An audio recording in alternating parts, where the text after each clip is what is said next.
controversy is brewing over Chat GPT at a college in Texas. There are massive fears going around that AI is going to demolish the educational sector. I'm always on the lookout for new ways to better my studies, and recently I've been using ChatGPT Plus to help me study. Hey gang, I'm Conrad and I'm an ACCA student at the Applied Skills level. How this video is going to be broken up is we're going to be talking about 3 ways that I use ChatGPT to my advantage. And then secondly, what other tools you can use instead of ChatGPT Plus. Then lastly, we're going to be talking about if ChatGPT Plus is actually worth it. Tip number 1, ChatGPT Plus has helped me formulate equations and functions. I think we're at the cusp of using AI for probably the biggest positive transformation that education has ever seen, is by giving every student on the planet an artificially intelligent personal tutor. You can use ChatGPT Plus or any AI as a type of personal tutor.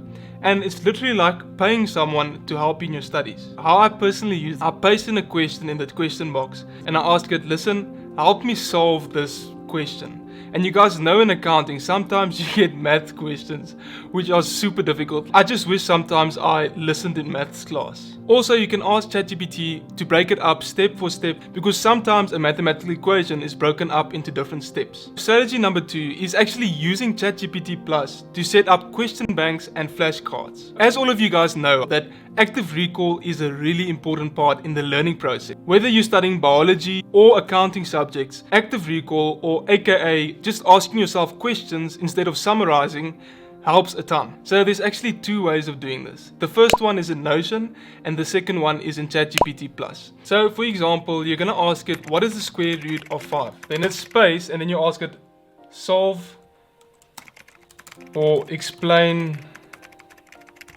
the above concept. It basically then explains it for you. And then the way you ask it for yourself is you close the thing and then you ask yourself, what is the square root of 5? Square root of 5 is 13. Okay, and then you check. And then you see, okay, now the square root of 5 in this instance is 25. Or I hope that's the square root. No, it's 2.236. Anyways, you get the gist. Yeah, I'm doing the same thing in ChatGPT Plus. And then I could ask it here, what is the square root of 5? So then it gives you a flashcard front and then a flashcard back. So when you're setting up your flashcards, you can do it maybe an Anki or any other flashcard type of site. And then you can just use this flashcard front and flashcard back. Usually I just paste in all of my learning materials into the chat box and then ask it, listen, come up with 10 questions for me and 10 answers. Make 10 flashcards for me about this subject. And then it pops out 10 questions and boom, there I've got 10 questions. As easy as that, I'll just copy and paste. Notion is not really free, but you can use this in the normal ChatGPT version as well. And just to give you guys the heads up, Notion's AI future is kind of crappy. Like sometimes it gets things wrong. So just make sure when typing in your answers. So the last technique is the Feynman technique. I'm pretty sure some of you have heard about this, but for those of you who haven't, the Feynman technique is basically like explaining a concept to a 12-year-old. So you take a subject, for example, what is an asset, and then you try and explain it to a 12-year-old.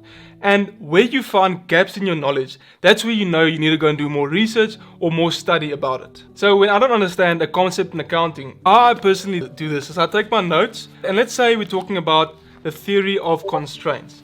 And I'm here like, what is the theory of constraints? Because it sounds so confusing. I take that whole concept and I ask ChatGPT, what is the theory of constraints? Explain like I am 12-year-old. Please. And it says, sure, let's make it simple. Imagine you're playing a game where you and your friends are passing a ball down the line. The goal is to pass the ball from the first person to the last person as quickly as possible. So the theory of constraints is like this game, in the ways of thinking in a process where there's at least one slowest part that holds back everything else. So it literally explains this whole concept like you are a 12-year-old, which some of us need. There's actually like websites that teach me as if I'm a dummy. And this is such an effective concept to use. I don't know, for me personally, it helps a lot, but you would need to see then how it would help you. The tools that I use when it comes to AI is just ChatGPT Plus. Sometimes now and then I would use Notion AI, but it has a cap of $40 per month. And generally, like Notion AI compared to ChatGPT Plus, it costs $10 for Notion AI, and then it costs $20 for ChatGPT Plus. And I just feel like the benefits of ChatGPT Plus just outweigh the benefit of Notion AI. ChatGPT for $20 a month gives you a lot of benefits. So let me answer the question, is ChatGPT worth it? Is it worth the $20 that you could have instead spent on takeaways? I believe it is 100% worth it. Like genuinely, friend, I promise you, this is one of the things that have transformed my learning abilities. 100%. I wouldn't doubt it for a second. And also, I use it for work purposes as well. One of these days, hopefully, it's going to transform the way we do life. And I feel that the education sector must take it in and embrace it to be able to develop the future. So if you enjoyed this video, I bet you enjoy the next video coming up. Here it is.